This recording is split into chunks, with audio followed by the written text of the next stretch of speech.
আসসালামু আলাইকুম প্রিয় দর্শক, আপনারা যারা পোর্টেবল এসি কিনতে চিন্তা ভাবনা করছেন তাদের জন্য মূলত এই ভিডিও। আমি এই পোর্টেবল এসিটা বর্তমান যে গরম, এই গরমে ব্যবহার করতেছি, তো আমার বাস্তব অভিজ্ঞতা আপনাদের সাথে শেয়ার করব মূলত।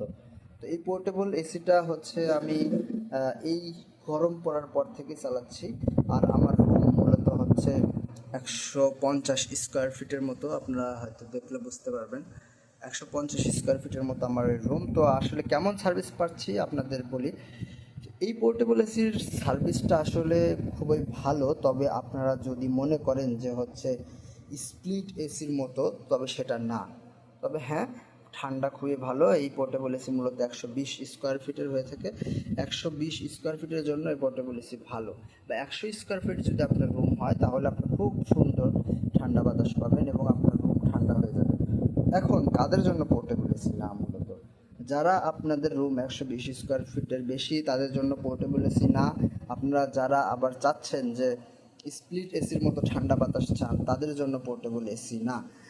আর যারা চাচ্ছেন যে বিদ্যুৎ বিল কম আসুক, সেই জন্য লাগবে ইনভার্টার এসি, এই পোর্টেবল এসি না। এটা কিন্তু নন ইনভার্টার একটা এসি।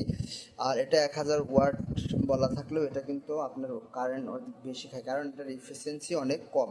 আর ইফিসিয়েন্সি অনেক কম হওয়ার কারণটা হলো যে আপনারা জানেন যে এটার যে আপনার পিছনে যে গরম বাতাসটা বের হচ্ছে, এই গরম বাতাসটা কিন্তু এই ঘরের ঠান্ডা বাতাসকে কাজে লাগায়, আবার ওই আপনার কম্প্রেসার ঠান্ডা হয়।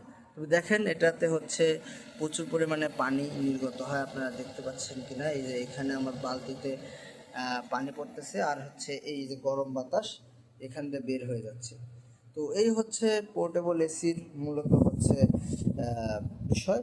আর আমি চালাচ্ছি মিডিয়ার পোর্টেবল এসি। এটার যদি স্টিকার আপনারা দেখেন, তাহলে এটা মোটামুটি 1000 ওয়াট, 1200 BTU, অর্থাৎ এটা হিট অ্যান্ড কুলিং দুইটাই সার্ভিস এটা আছে। আপনি শীতের দিনে এটাতে হিট নিতে পারেন। তো এই এসিটা আপনারা চাইলে কিনতে পারেন যাদের 120 স্কোয়ার ফিটের কম রুম। তবে আপনাদের আমি রিকোয়েস্ট করবো যে পুরাতন এসি না কেনার জন্য।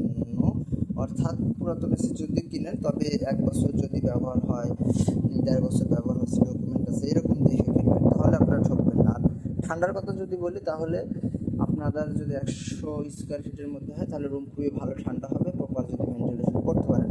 এই পোর্টেবল এসি সম্পর্কে মোটামুটি তথ্য। আর এছাড়া বিস্তারিত জানতে অথবা যে কোনো প্রশ্ন থাকলে কমেন্ট করে আমি উত্তর দেবো ইনশাআল্লাহ। আসসালামু আলাইকুম।